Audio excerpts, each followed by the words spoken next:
Fala galera, mais um vídeo do nosso canal Tamo Junto Mengão. Segue o líder, campanha de campeão. Luiz Araújo se superando, melhor temporada com participação dos gols em sua carreira. Arrascaeta, todo jogo se superando. Nem todo dia é dia de futebol bonito. Final da rodada do Brasileirão e tudo sobre o nosso Flamengo. Vamos ver agora. Então, se você está chegando agora, deixa o seu like, não é inscrito, se inscreva. E vamos que vamos. Primeiro assunto, campanha de campeão. É isso mesmo. Com a vitória em cima do Corinthians, o Flamengo atinge números muito próximos daqueles números de 2019. Aquela campanha mesmo sensacional que o Flamengo fez com o Jorge Jesus.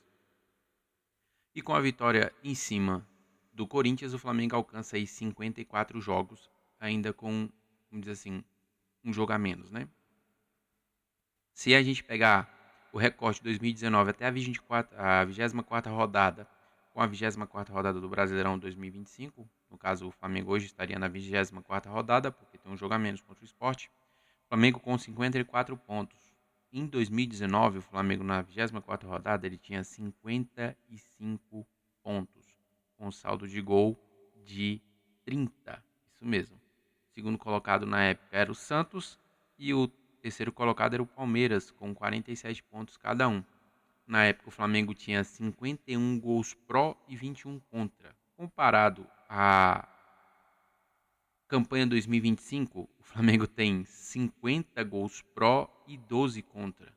Ou seja, a gente tem um gol a menos pró e temos aí 9 gols sofridos a menos.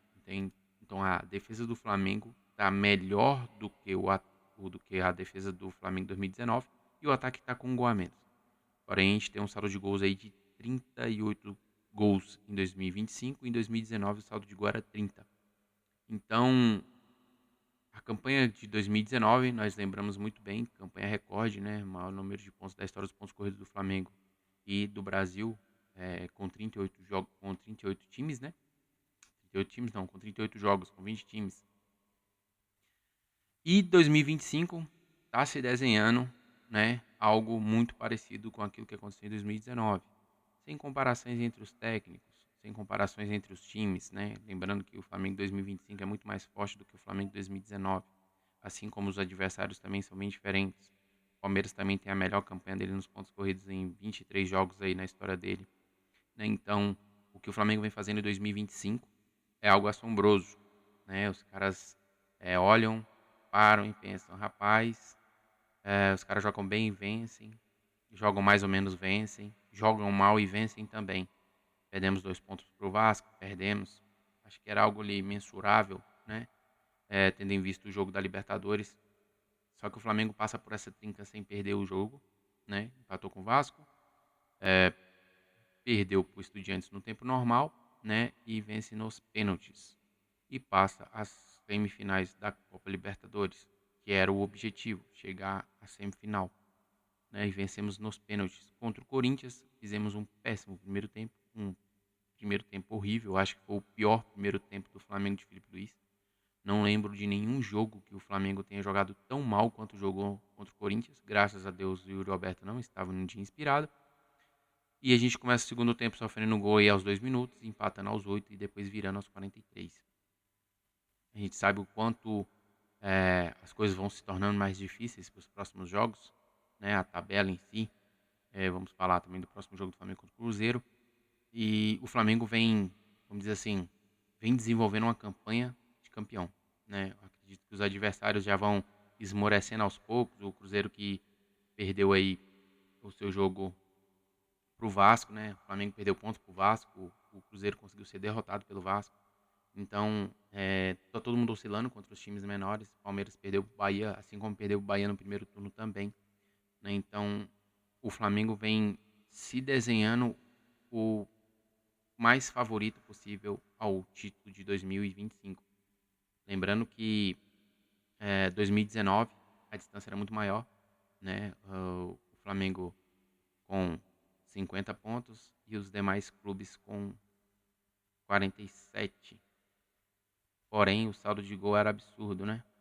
Na verdade, era 55 pontos e 47, era 8 pontos de vantagem, né? Então, agora em 2025 nós temos o Flamengo com 54 e o Palmeiras com 49. Nós temos aí 5 pontos de diferença. Lembrando também que o time do Palmeiras é bem melhor do que o time do Palmeiras de 2019, né? Se o Flamengo mantiver essa diferença para os próximos jogos, que acontece aí quinta-feira, 8h30 da noite, Flamengo e Cruzeiro, o Flamengo vencendo esse jogo, o Flamengo já tira o Cruzeiro de qualquer briga possível. Por quê? Porque o Cruzeiro já tem 25 jogos. O Cruzeiro tem um jogo a mais que o Flamengo e 2 jogos a mais que o Palmeiras. Então, no confronto direto, o Flamengo vencendo o Cruzeiro, o Flamengo abre do Cruzeiro 7 pontos, né? E provavelmente o Cruzeiro seja ultrapassado aí pelo Palmeiras na próxima rodada. O Palmeiras joga em casa contra o Vasco. Será que o Vasco vai aprontar para cima do Palmeiras também, assim como aprontou contra o Flamengo e contra o Cruzeiro? Acho pouco provável. Então, depois de perder para o Bahia, o Palmeiras chega muito pressionado na quarta-feira às 19 horas. Então, acredito que na próxima rodada o Palmeiras vence em casa contra o Vasco, sem muitos problemas. E o Flamengo tem um jogo dificílimo contra o Cruzeiro no Maracanã. Porém, o Flamengo vencendo seu jogo contra o Cruzeiro, o Flamengo fica aí, vamos dizer assim, muito bem na fita, como diz a galera, né? Por quê? Porque depois o São Paulo pega o Palmeiras no Morumbi, o Flamengo joga contra o Bahia. E tem o clássico Flamengo e Botafogo, Palmeiras e Bragantino. A gente sabe que o Bragantino é o time mais safado do mundo. E depois a gente pega Flamengo e Palmeiras. Então, nesse recorte, tanto Palmeiras quanto Flamengo tem um clássico e tem um adversário chato, né? Então, podemos chegar Flamengo e Palmeiras com a distância de pelo menos 4 pontos aí. Vamos colocar aí 4 pontos de diferença de Flamengo para Palmeiras. Flamengo vencendo o jogo contra o Palmeiras abre 7 pontos, faltando aí 8 rodadas. Flamengo e Palmeiras é na 29ª rodada, ou seja, faltaria aí 9 rodadas, né, para acabar o Brasileirão. Seriam aí 27 pontos, o Flamengo já com 7 de vantagem. Porém, as últimas rodadas eram Flamengo e Fortaleza, Flamengo e Sport, em Flamengo e São Paulo, Flamengo e Santos, Fluminense, RB Bragantino, Atlético Mineiro, Ceará e o Flamengo encerra contra o Mirassol.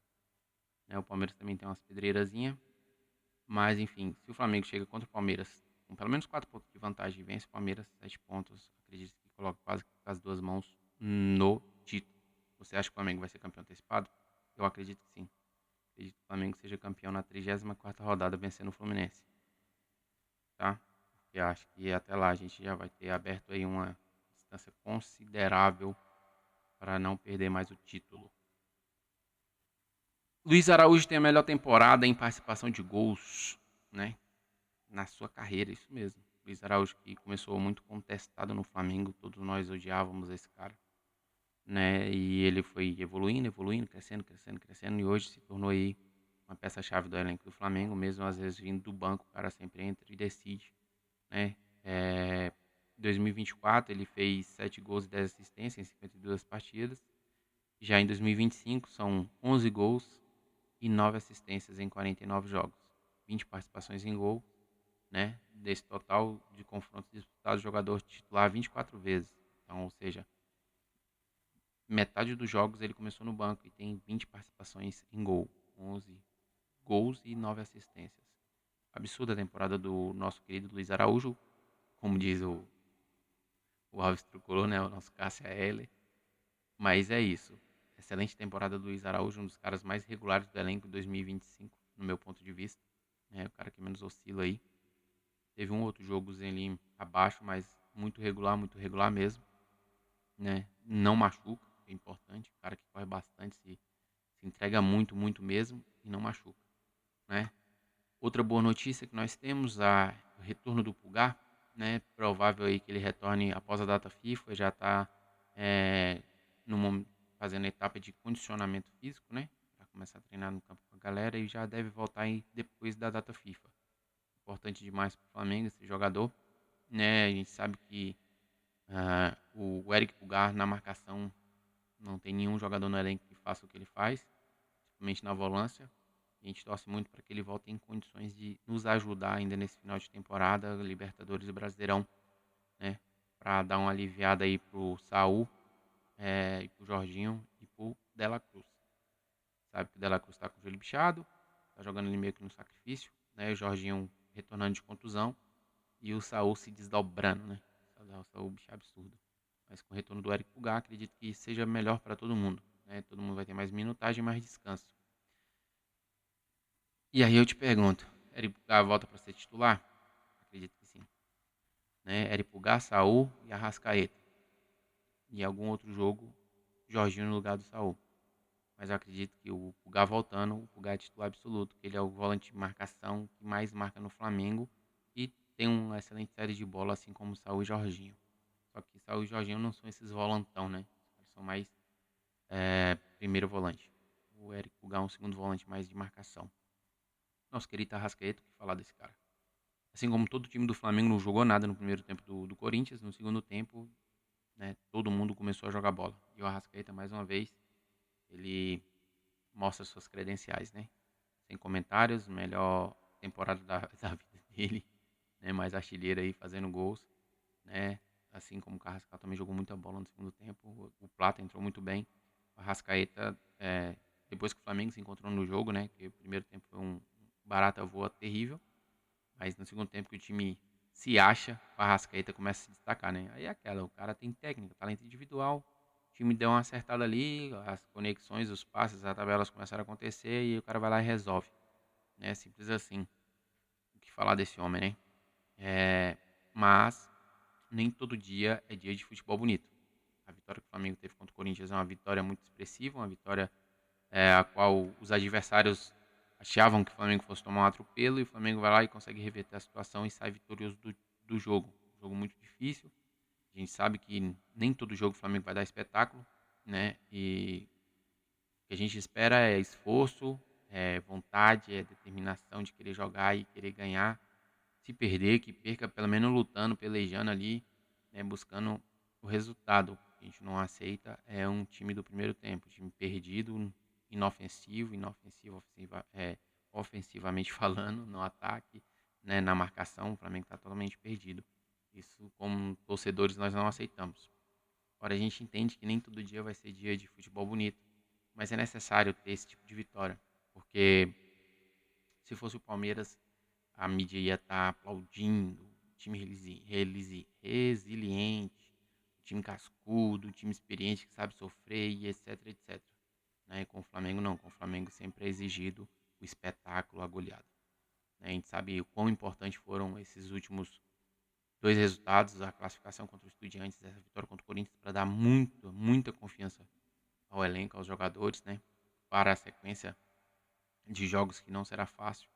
Até chegar ao Palmeiras serão jogos aí chatos, mas o Flamengo tem tudo para, vamos dizer assim, cumprir, né, aquilo que a gente espera e chegar contra o Palmeiras em condições de abrir pelo menos aí 7 a 8 pontos de vantagem.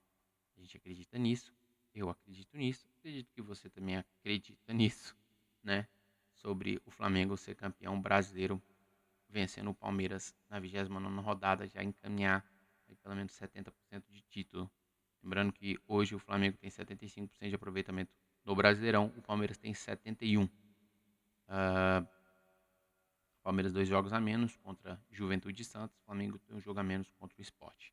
Deixe aí nos comentários o que você acha dessa rodada do Brasileirão, né? Perfeita para o Flamengo. Próxima rodada, Flamengo e Cruzeiro. E o nosso adversário principal, Palmeirinha, enfrenta o Vasco, né? Será que o Vasco consegue pelo menos arrumar uma confusãozinha lá, pelo menos um empatezinho? Acho pouco provável, mas vamos ver o que acontece, né? O Palmeiras também não tá lá essas coisas depois do jogo contra a Libertadores, parece que a perna pesou. Perdeu o Piquerez, perdeu mais o Evangelista, parece, então vamos ver como é que acontece. E o Vasco tá em crescente, né? Torçamos para que dê tudo certo para o nosso Mengão e que nós consigamos nos manter, né, firmes na primeira posição até o final do campeonato, sem dar mole, sem titubear. Beleza? Chegou até aqui, deixa aquele like, se inscreve no canal se não for inscrito. Tô gravando esse vídeo, são 9h37 da noite da segunda-feira. Esse vídeo será postado terça-feira. E o Palmeiras, ó, o São Paulo vai empatando, vai perdendo pro Ceará. Agora há pouco eu tava olhando, o São Paulo tava empatando, mas já tá perdendo pro Ceará. É isso aí. São Paulo é uma carniça. Mas contra o Palmeiras os caras dão trabalho, né? E essa é a nossa expectativa. Eles cheguem pressionadíssimos contra o Palmeiras. Forte abraço, galera. Tamo junto. Segue o líder, segue o líder, segue o líder. Até a próxima e valeu.